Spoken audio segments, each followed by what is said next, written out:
So this study is called the Millennial Values Survey. It's one of the largest surveys of college-age millennials, that is 18 to 24-year-olds, that's ever been conducted. We wanted to see kind of what this newest group of voters looked like, what their values were, which candidates they were supporting, because they're new on the scene for this presidential election year.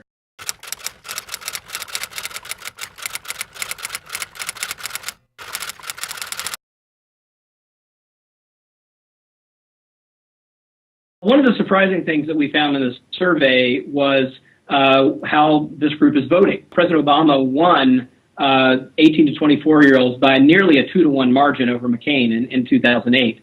And right now we're showing Obama really with a 7-point lead, so not a strong lead. 48% of young millennial voters say they'd prefer to see Barack Obama reelected, but 41% say they'd prefer to see a Republican candidate.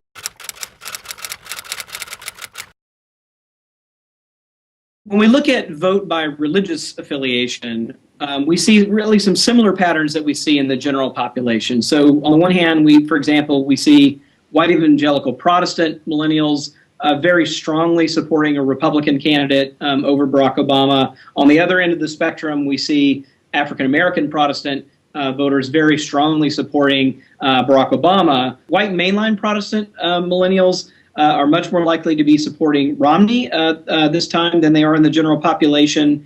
And then this kind of quintessential swing voter group of Catholics. Obama's actually doing quite well here. He's holding an 11-point advantage over Romney. That's largely due, interestingly enough, to the fact that there are more Latino Catholics among millennial voters than there are white Catholics.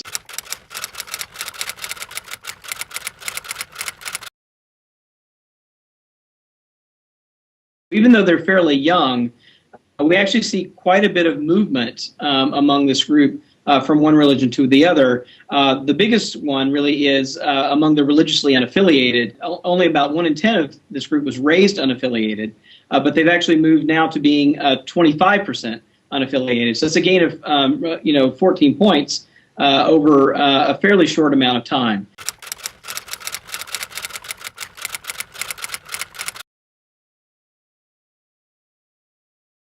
Only about 6 in 10 of this group is currently registered to vote, either at their current residence or somewhere else, like their parents' residence. And only about half of them say that they're absolutely certain they're going to vote in the 2012 election.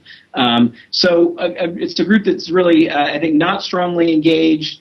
The real question really is whether we can reach sort of this, or whether the campaigns can reach this new group of voters who's never voted before, about half of this group, and the group of voters who voted overwhelmingly for Barack Obama in 2008, and sort of bring them into the campaign this year.